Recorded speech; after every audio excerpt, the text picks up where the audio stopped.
बिस्मिल्लाहिर्रहमानिर्रहीम। अस्सलाम वालेकुम स्टूडेंट्स, मैं हूं हसान फरीद, आपका फिजिक्स टीचर।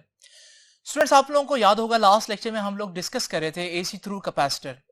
हम लोगों ने ये लेक्चर ऑलमोस्ट कंप्लीट कर लिया था, कुछ बातें रह गई थी जो हम डिस्कस करेंगे आज के लेक्चर में। तो आइए स्टूडेंट्स स्टार्ट करते हैं आज का लेक्चर।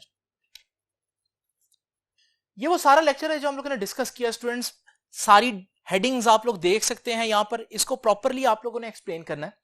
अभी जो आखिरी बात हम लोगों ने डिस्कस की थी वो ये कंक्लूजन था, और वो कंक्लूजन क्या था? वो कंक्लूजन ये था कि प्योर कैपेसिटिव सर्किट हो ना, अगर सिर्फ कैपेसिटर लगाओ तो current leads the voltage bye 90 degree. Current voltage से 90 डिग्री आगे चलता है। इसका मतलब क्या है आसान अल्फाज में, कि जब वोल्टेज जीरो होती है, ये वाला लम्हा, उस वक्त करंट जीरो नहीं होता बल्कि करंट मैक्सिमम पर होता है। तो वोल्टेज जीरो लेकिन करंट मैक्सिमम पर। लॉजिकली भी मैंने आपको दिखाया था, मैथमेटिकली भी प्रूव किया। ये बात बच्चों को थोड़ी अजीब क्यों लगती है? क्योंकि रेजिस्टर में ऐसा नहीं ना होता, और रेजिस्टर हम पहले से पढ़ रहे होते हैं। तो रेजिस्टर में हम देखते हैं वोल्टेज जब मैक्सिमम होता है करंट मैक्सिमम होती है, वोल्टेज ज्यादा होता है करंट ज्यादा, वोल्टेज कम करंट कम, voltage zero current zero, phase में चलती है दोनों चीजें।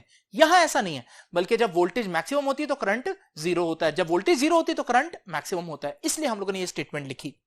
अब दो बातें जो रह गई हैं वो स्टूडेंट्स आइए डिस्कस करते हैं।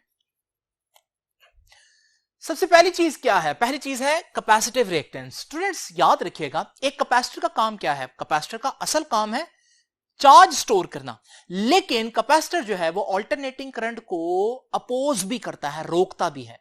ये जो इसकी ऑपोजिशन होती है ना, करंट को रोकने की जो ताकत होती है आप कह लें, उसे हम कहते हैं capacitive reactance.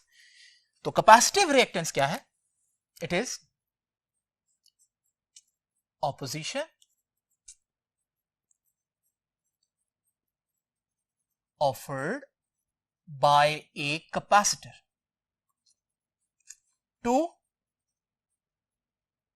flow of AC। Alternating current को कैपेसिटर जो है वो कितनी ऑपोजिशन देता है, इसे हम बोलते हैं उसकी कैपेसिटिव रिएक्टेंस।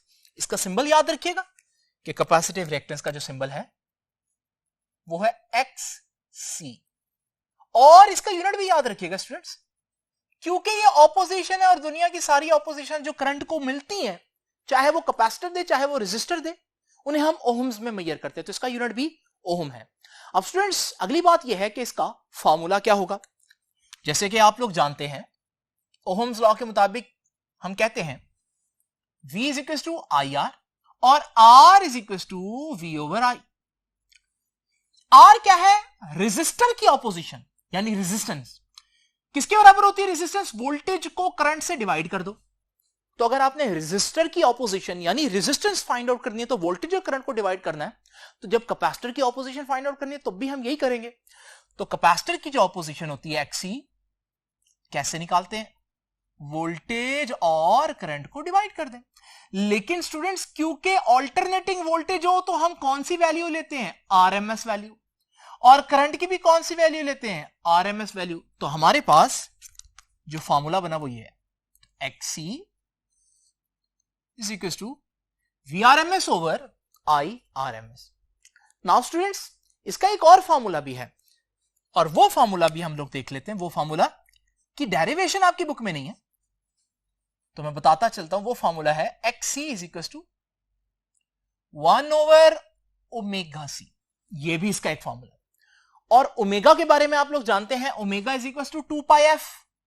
तो इसी फॉर्मूला को मैं यूं भी लिख सकता हूं कि XC is equal to omega की जगह 2 पाई f, ओमेगा की जगह 2 पाई f, और C एज इट इज। तो ये बन गया XC is equal to 1 over 2 pi f C।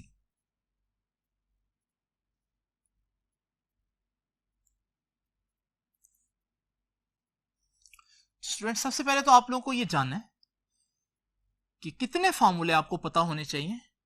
तो ये 3 फार्मूले हैं बेसिकली जो आप लोगों को मालूम होने चाहिए। इसमें सबसे इंपॉर्टेंट कौन सा है? ये है सबसे इंपॉर्टेंट, क्योंकि इसमें एक बड़ी जबरदस्त इंफॉर्मेशन छुपी हुई है, और वो क्या है? XC और फ्रीक्वेंसी का इनवर्स रिलेशन। देख रहे हैं आप? अगर आप गौर से देखें ये बहुत इंपॉर्टेंट रिलेशन है।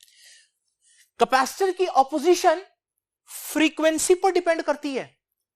बहुत इंपॉर्टेंट इंफॉर्मेशन है। कैपेसिटर की ऑपोजिशन फ्रीक्वेंसी के इनवर्सली किसकी फ्रीक्वेंसी, उस सोर्स की जो हम लोगों ने लगाया, जो ऑल्टरनेटिंग सोर्स होता है स्टूडेंट्स आप लोगों को मालूम है उसका पॉजिटिव टर्मिनल थोड़ी देर बाद नेगेटिव हो जाता है, नेगेटिव टर्मिनल थोड़ी देर बाद पॉजिटिव हो जाता है। इस वजह से ये जो स्विच करते रहते हैं, जिस रेट पर ये स्विच होते हैं टर्मिनल्स, इसे हम बोलते हैं इसकी फ्रीक्वेंसी। यानी अगर एक सोर्स है जिसकी फ्रीक्वेंसी 3 हर्ट्ज है तो इसका मतलब है वो 1 सेकंड में 3 दफा टर्मिनल्स जो है वो स्विच करेगा। तो स्टूडेंट्स ये जो हमारे पास फ्रीक्वेंसी है एसी की, इस फ्रीक्वेंसी का ताल्लुक ऑपोजिशन ऑफ द कैपेसिटर से इनवर्स है। यानी कि हम कह सकते हैं जितनी फ्रीक्वेंसी ज्यादा उतनी कैपेसिटर की ऑपोजिशन कम, इनवर्स रिलेशन।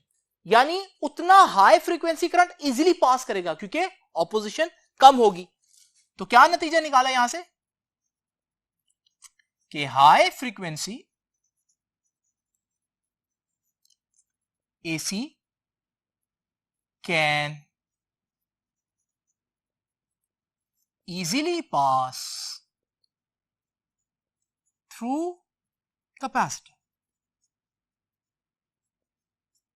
ठीक है, कम ऑपोजिशन देगा, स्मॉल एक्सी, कम ऑपोजिशन होगी। क्यों? फ्रीक्वेंसी ज्यादा है, opposition come. And vice versa भी हम कह सकते हैं। तो वाइस वर्सा में हम क्या कहेंगे कि लो फ्रीक्वेंसी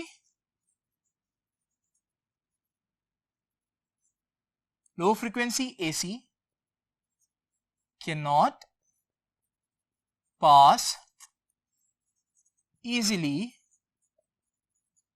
through capacitor। क्योंकि लो फ्रीक्वेंसी होगी तो जब फ्रीक्वेंसी कम होगी तो XC की वैल्यू ज्यादा हो जाएगी, ऑपोजिशन ज्यादा हो जाएगी। तो हम कहेंगे large opposition, large value of XC। और स्टूडेंट्स आप इसको एक एक्सपेरिमेंट से कंफर्म भी कर सकते हैं। अगर आपके पास एक सोर्स है 5 हर्ट्ज का, आप उसके साथ एक बल्ब लगाएं तो आप देखेंगे जो बल्ब है उसका ग्लो कम है क्योंकि करंट कम है। इसका मतलब कैपेसिटर अभी ज्यादा ऑपोजिशन दे रहा है, इतने करंट को नहीं जनरेट होना दे रहा सर्किट के अंदर। लेकिन अगर आप इसकी जगह एक 10 हर्ट्ज का सोर्स ले आए तो आप देखेंगे कि बल्ब का जो ग्लो है वो ज्यादा हो जाएगा। इसका मतलब हमारे पास जो कैपेसिटर है वो अब ज्यादा करंट जो है वो सर्किट में जनरेट करने दे रहा है। और कैसे पता चल रहा है? बल्ब का ग्लो देखकर। इसका मतलब हाई फ्रीक्वेंसी करंट जो है वो इजीली पास कर जाता है कैपेसिटिव सर्किट में से। इसी तरह से अगर मैं एक एक्सट्रीम केस की बात करूं, मैंने फ्रीक्वेंसी कम की, ऑपोजिशन बढ़ गई, और कम करूंगा ऑपोजिशन और बढ़ जाएगी। अगर मैं फ्रीक्वेंसी 0 कर दूं तो ऑपोजिशन इंफिनिटी हो जाएगी। ये फ्रीक्वेंसी 0 किसकी होती है? ऐसा सर्किट, ऐसा सोर्स जिसकी पोलैरिटी रिवर्स ही ना हो, पॉजिटिव टर्मिनल हमेशा पॉजिटिव रहे, नेगेटिव टर्मिनल हमेशा नेगेटिव रहे। ये तो डीसी नहीं होता स्टूडेंट्स। आम बैटरी जो है उसका पॉजिटिव टर्मिनल पॉजिटिव रहता है, नेगेटिव टर्मिनल हमेशा नेगेटिव रहता है। इसका मतलब डीसी जो है ना, एक्चुअली अगर मैं फ्रीक्वेंसी की टर्म में बात करूं तो इसकी फ्रीक्वेंसी 0 है, यानी ये अपनी पोलैरिटी चेंज करता ही नहीं है। तो स्टूडेंट्स याद रखिएगा हमारे पास, क्योंकि वो डीसी को इनफाइनाइट ऑपोजिशन दे रहा है, F 0 होगा तो 1/0 इंफिनिटी। तो हम कहेंगे कि DC can not pass through capacitor. और यह बात मैं आपको पहले ही बता चुका हूं कि जब हमारे पास डीसी सोर्स के साथ एक कैपेसिटर लगाओ तो करंट पास नहीं करता। तो स्टूडेंट्स ये 3 केसेस आप लोगों ने याद रखने हैं। ये एक्सट्रीम केस है, इसमें आपने देखा कि डीसी की फ्रीक्वेंसी थी 0, तो इस वजह से डीसी को जो ऑपोजिशन मिली वो मैक्सिमम ऑपोजिशन यानी इंफिनिटी, इतनी ऑपोजिशन कि वो पास नहीं कर सका। अब स्टूडेंट्स ये है नेक्स्ट चीज, power dissipation in capacitive circuit. Pure capacitor में पावर कितनी डिसिपेट होगी? अब स्टूडेंट्स इशू ये है कि हमारे पास ये आर्टिकल बुक ने डिस्कस नहीं किया, लेकिन नेक्स्ट सर्किट के अंदर बुक ये डिस्कस करेगी। इस वजह से मैं चाहता हूं कि यहां पर आपको थोड़ा सा आइडिया इसका दे ही दूं। अब स्टूडेंट्स आप लोग जानते हैं कि हमारे पास यहां वोल्टेज और करंट जो है वो इस तरह से फेज में नहीं है, बल्कि करंट 90 डिग्री लीड कर रहा है। तो ये करंट को मैंने 90 डिग्री लीड करवा दिया। अगर मैं यहां पर सिर्फ एक वेव आपके सामने लूं और इस वेव के 4 हिस्से कर दूं तो आइए इन चारों हिस्सों को अलग-अलग डिस्कस करते हैं। जरा पहला पोर्शन देखिए। इस पहले पोर्शन में आप देख रहे हैं कि हमारे पास वोल्टेज जीरो से, इस लाइन से, जीरो वाली लाइन से ऊपर है, यानी वोल्टेज पॉजिटिव है। करंट भी जीरो वाली लाइन से ऊपर ही है, तो करंट भी पॉजिटिव हुआ। अब पावर क्या होती है? पावर तो होती है वोल्टेज इंटू करंट। तो वोल्टेज भी पॉजिटिव है, करंट भी पॉजिटिव है, तो पावर पॉजिटिव होगी। जब पावर पॉजिटिव हो तो इसका मतलब पावर डिसिपेट हुई है, खर्च हुई है, यूज हुई है। तो पहले जो क्वार्टर है साइकिल का, इसमें अगर हम देखें तो पावर जो है वो डिसिपेट हुई है। अब स्टूडेंट सेकंड क्वार्टर देखें। सेकंड क्वार्टर में अगर आप गौर से देखें तो हमारे पास जो वोल्टेज की कर्व है वो अभी भी जीरो लाइन से ऊपर है, यानी वोल्टेज पॉजिटिव है। लेकिन करंट की जो लाइन है आप देख रहे हैं कि वो नेगेटिव है, क्योंकि वो जीरो लाइन से नीचे है। अब वोल्टेज पॉजिटिव, करंट नेगेटिव, और पावर क्या होता है? Voltage into current. तो हम जब वोल्टेज पॉजिटिव लेंगे, करंट नेगेटिव लेंगे, तो वो पावर का आंसर तो नेगेटिव आएगा। तो जब प्रोडक्ट नेगेटिव आएगा, इसका मतलब क्या है? पावर नेगेटिव होने का मतलब यह है कि पावर आपकी खर्च नहीं होगी, बल्कि पावर आपको मिलेगी कैपेसिटर से। तो पावर सेकंड क्वार्टर में क्या हुई? वापस मिल गई।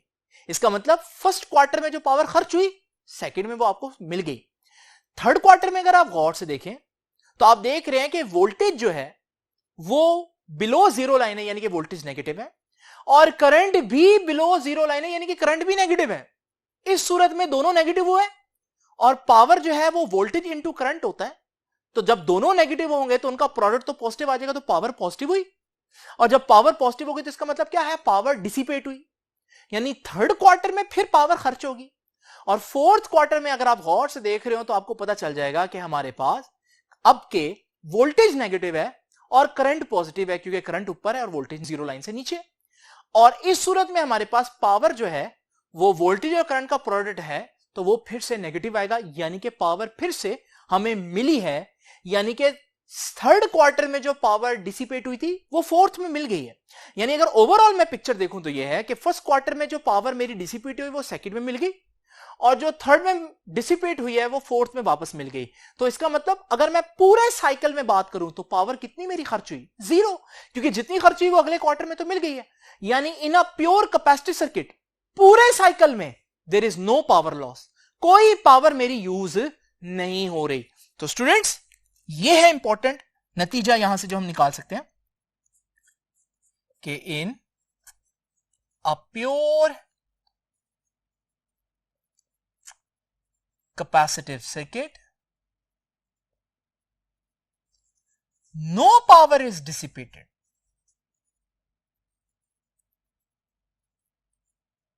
No power is dissipated. Power का यूनिट आप लोगों को याद है? वॉट होता है। इस वजह से क्योंकि ये पावर यूज ही नहीं कर रहे, इसलिए हम कहते हैं कि प्योर कैपेसिटिव सर्किट जो होते हैं they are called wattless circuit. ये टर्म याद रखिएगा, वॉटलेस का मतलब ऐसे सर्किट जो पावर यूज नहीं करते। लेकिन स्टूडेंट्स आप कहेंगे कि सर हम जो कैपेसिटर यूज करते हैं रियल लाइफ में उसमें तो हमें पावर सोर्स देना पड़ता है, तो हमारी पावर इसका मतलब यूज हो रही है। उसकी वजह स्टूडेंट्स हम यहां पर डिस्कस कर रहे हैं आइडियल कैपेसिटर, और जो आइडियल कैपेसिटर है वो कहीं एग्जिस्ट नहीं करता। रियलिटी में जो आप कैपेसिटर यूज करते हैं वो किसी ना किसी मटेरियल से तो बना होगा, और उस मटेरियल की कुछ ना कुछ रेजिस्टेंस भी होगी।